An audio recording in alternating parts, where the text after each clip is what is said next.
임피던스의 성질. 어떠한 특성을 갖고 있는지를 한번 살펴보려고 그래요. 임피던스가. 그래서 어떤 G라는 임피던스가 있는데 G는 복소수입니다. 그렇죠?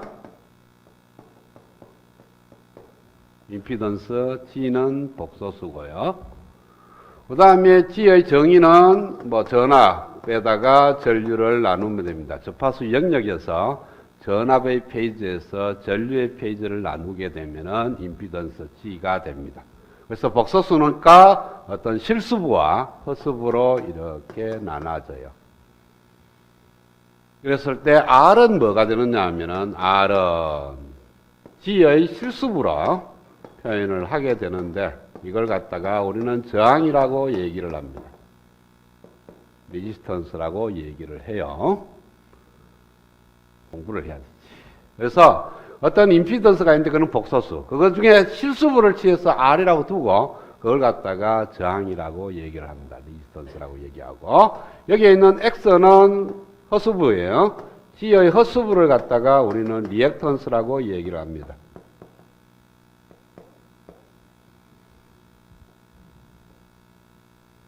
리액턴스라고 얘기를 해요. 자, 그 다음에 X가 양인 케이스도 있고 X가 음인 케이스가 있습니다. X가 양이 되려 그러면은 인덕터 성분이 있어야 되니까 이걸 갖다가 유도성 부하라고 얘기를 해요. X가 양이 되면, 그러니까 실수부, 저항성부 빼고 허수부만 갖고 따지는데 그 허수부의 크기가 양이면 유도성 부하라고 얘기를 하고요. X가 음이 되는 것은 캐패시턴스 성분이 있어야만이 가능합니다. 그래서 얘를 갖다가 용량성 부하라고 얘기를 해요.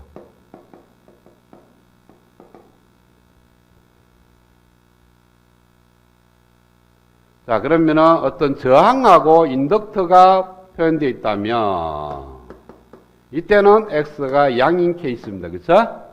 그 다음에 저항하고 캐패시터가 직렬로 연결되어 있으면은 이때는 X가 음이 되는 거예요. 그래서 이런 모양으로 되어 있으면은 유도성 부하, 이런 모양으로 되어 있으면은 용량성 부하라고 얘기를 합니다.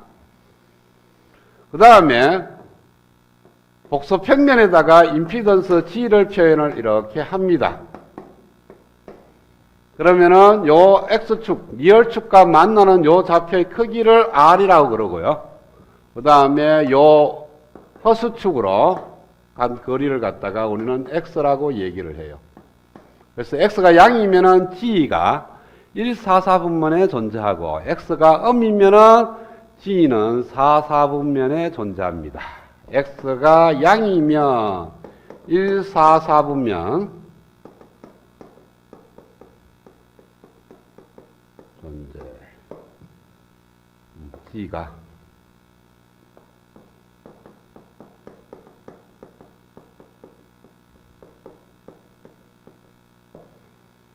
그 다음에 X가 음이면은 G가 4/4분면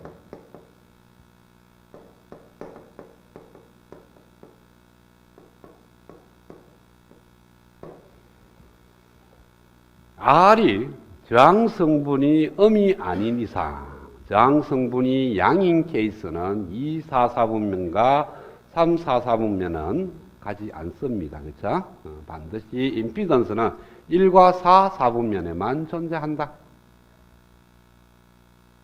그러면은 병렬하고 중렬하고 적당하게 뭐 하면은 안 가겠냐라고 생각해 볼 수 있겠죠. 그죠?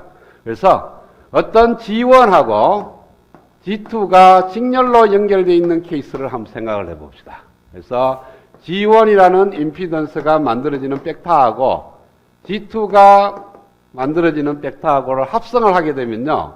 평행사변형을 그려서 이 성분이 G1과 G2의 합 임피던스의 벡터가 됩니다. 그죠? 그러면은 토탈 임피던스의 각도는 이 각도는, 얘가 갖고 있는 각도는 G2가 갖고 있는 각도하고 G1이 갖고 있는 각도의 중간에 있어요. 자, 그래서 만약에 G1이 갖고 있는 각도를 세타1이라고 두고 G2가 갖고 있는 각도를 세타2라고 두겠습니다. 지금 그림은 세타1은 양이 되고 세타2는 음이처럼 그려놨는데 둘 다 양일 수가 있고 세타2가 세타1보다 클 수도 있는 거죠. 그렇죠? 그랬을 때 두 개의 합했을 때 토탈 임피던스의 각도는 세타1과 세타2가 있는데 그거에 제일 큰 거보다도 작아요. 항상. 왜? 중간에 쓰는 거니까. 큰 거보다는 작고 작은 거보다는 커야 돼요.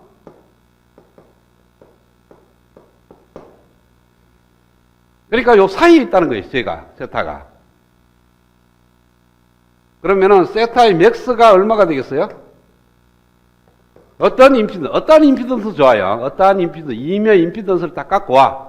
그 갖고 온 그 임피던스의 각도를 갖다가 최대값을 구하면은 얘는 인덕터인 90도가 최대입니다. 90도 이상을 만들 수가 없어요. 그 다음에 세타의 미니멈은 어떤 임피던스를 갖고 와서 각도를 구하면은 캐패시터인 경우 90도, 마이너스 90도보다는 더 작아질 수 없습니다. 그러면은 RLC를 어떻게 조작을 하든지 간에 제일 큰 임피던스, 제일 작은 임피던스, 이미어 임피던스를 합성하게 되면은 이 사이에 존재하고 이 사이에 존재하고 또 뭐 어떤 걸 구하더라도 영원히 1, 4분면과 4, 4분면을 벗어날 수가 없습니다. 그렇죠? 그래서 어떤 임피던스 G가 있으면은 G의 각도의 최대값은 90도보다 적어야 되고요. 제일 작은 것은 마이너스 90도보다 커야 된다. 이것이 임피던스의 특성 중에 하나입니다. 그러니까 임피던스가 만들어지는 벡터는 1, 4분면 혹은 4, 4분면에만 존재한다.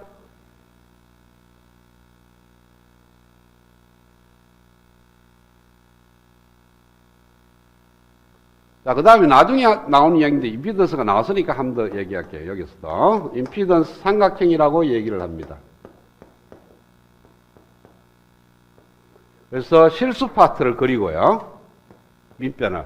높이를 갖다가 허수 파트를 그려요. 그래서 만들어지는 이 직각 삼각형을 갖다가 우리는 임피던스 삼각형이라고 얘기를 합니다. 이렇게 그리 나누면은 X가 양인 케이스, X가 음인 케이스로 해야 되겠어요? 밑으로 내려가겠죠. 그렇죠? 이때는 X가 음인 케이스의 임피던스 삼각형. 얘는 X가 양인 임피던스 삼각형이라고 얘기를 합니다. 그러면 임피던스 삼각형만 있으면은 R 값이 얼마, X 값이 얼마죠? 리스턴스가 얼마, 리액턴스가 얼마 이렇게 나올 거예요. 그렇죠?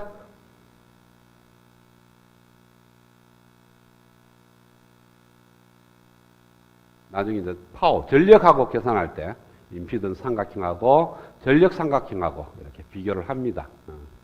그러니까 삼각형처럼 그려놔서 그렇지 사실은 뭡니까? 실수부와 허수부를 갖다가 도형으로 표현한 거예요. 실수부와 허수부를 수치로 표현한 것이 아니고 도형으로 표시한 것을 갖다가 임피던스 삼각형이라고 얘기를 한다.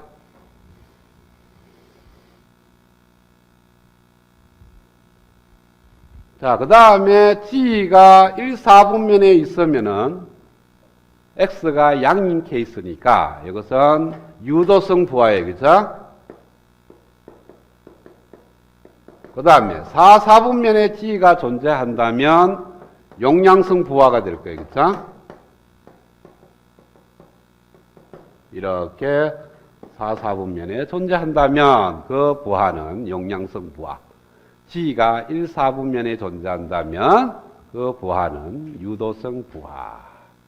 그와 같은 부하에다가 전압을 인가하면 전류가 흐릅니다. 그렇죠? 어떤 부하에 전압이나 전류를 인가하면 그에 대응되는 전압이나 전류가 흘러요. 그랬을 때 만약에 유도성 부하에다가 전압을 인가했을 때 흐르는 전류가 있을 때 그 전류와 전압의 유상차를 따져본다면 누가 누구보다 유상이 빠를까? V라는 페이스는 임피던스의 페이지에다가 전류의 페이지를 곱한 것과 같은 거니까 전압의 유상 각도는 임피던스의 각도에다가 전류의 유상 각도를 더하면 돼요. 그러면 1, 4분면에 있다는 것은 G의 각도가 포지티브입니다. 그렇죠? 1, 4분면에 있으면은 G가 갖고 있는 각도가 포지티브 아니야. 포지티브니까 V가 I의 각도보다 큽니다. 그러니까 V가 I에 앞서가는 거죠. 이게 90도를 앞서가는 거는 인덕터고 45도를 앞서갈 수도 있고 10도를 앞서갈 수도 있어요. 그러니까 G가 허수축으로 있으면 90도 앞서가지만은 리얼축에 있으면 0도를 앞서가요. 그게 같은 거고 저항성분만 있는 케이스고 그 다음에 X가 적당하게 45도를 각도를 이루면은 V가 I보다 45도 앞서갑니다. 그걸 갖다 그런 애를 우리는 뭐라 그러죠? 레깅이라고 얘기를 하죠. 늦다. 그러니까 지상이라고 얘기를 합니다. 전류가 전압에 비해서 늦게 가는 케이스거든요. 그 다음에 용량성 부하일 때는 G가 음의 각도를 갖습니다. 음의 각도를 갖다는 것은 V의 각도가 I의 각도보다 적어요. 그러니까 I가 V를 앞서갑니다. 그렇죠? I의 각도보다 V의 각도가 뒤쳐져 있으니까 I가 먼저 가고 V가 뒤따라간다고요. 뒤따라가기 때문에 이거는 리딩이라고 얘기를 합니다. 진상, 위상이 빨리 간다는 의미로 진상이라 그러고 위에는 위상이 늦게 간다 그래서 지상이라고 얘기를 합니다. 누가 누구보다 늦냐 하면은 전류가 전압에 비해서 빠르냐 늦냐를 얘기를 하는 거예요.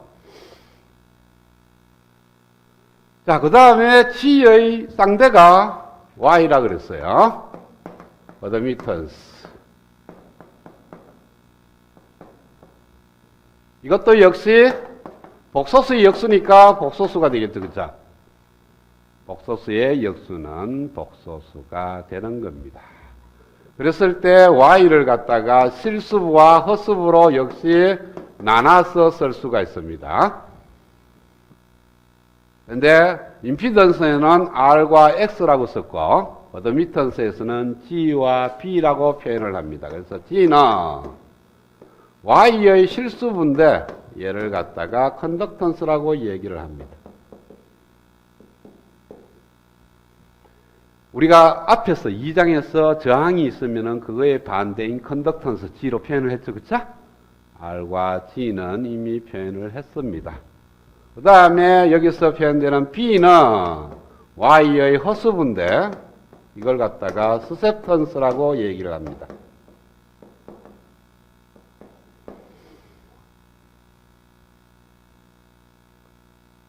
보통은 이제 G로 많이 표현되는 거니까 Y를 쓰는 경우는 거의 없습니다. 왜냐하면 여러분들은 지금 아파트에서 이렇게 문제를 푸는 걸 경험담 보면은 얘는 거의 안 썼죠. G는 R로만 계속 풀었지. 그렇죠? 그렇기 때문에 이 10장, 11장, 12장 이렇게 쭉 가면서 Y는 거의 안 씁니다. G로만 쓰기 때문에 이 컨덕턴스라든지 스셉턴스는 거의 사용을 잘 안 해요. 자, 그 다음에 Y의 각도, C의 각도하고 Y의 각도하고 보면은 부호가 반대가 됩니다. Y의 각도하고 G의 각도가 반대도 크기는 어차피 역수니까 이렇게 크기가 큰 거는 작아지고 작은 거는 커지는데 그거는 큰 문제가 안 되는데 이 뭐냐 각도가 서로 반대가 된다는 거예요. 그러니까 하나가 포지티브면 하나는 네거티브라는 거예요. 그 말은 B가 양이면은 X가 음이라는 것을 의미하고요. B가 음이면 X가 양인 것을 의미합니다. 그래서 어드미턴스로 표현됐을 때 B의 부호가 양이냐 음이냐를 갖고 따지지 말고 그걸 갖다가 G라는 임피던스로 넘어옵니다. 넘어와서 X가 음이냐 양이냐에 따져서 진상이냐 지상이냐 진상이냐 유도성 부하냐 용량성 부하냐 이렇게 따져주는 거예요. 그러니까 Y라는 거에서 B의 부호를 갖고 따지지 말고 그걸로 뭐 따져도 되긴 되는데 그러면 암기가 두 종류 다 암기해야 되잖아요. 그러지 말고 B의 부호의 반대가 X의 부호니까 만약에 얘가 유도성 부하다 그러면 X는 양, B를 구하면 음이 나온다는 거예요. 이런 식으로 어드미턴스 잘 안 쓰지만 혹시라도 쓰게 되면은 B의 부호는 그걸 갖고 바로 따지지 말고 X의 부호로 넘어와서 X의 부호를 갖고 지상이냐 진상이냐 유도성이냐 용량성이냐 이렇게 얘기를 하는 게 좋습니다.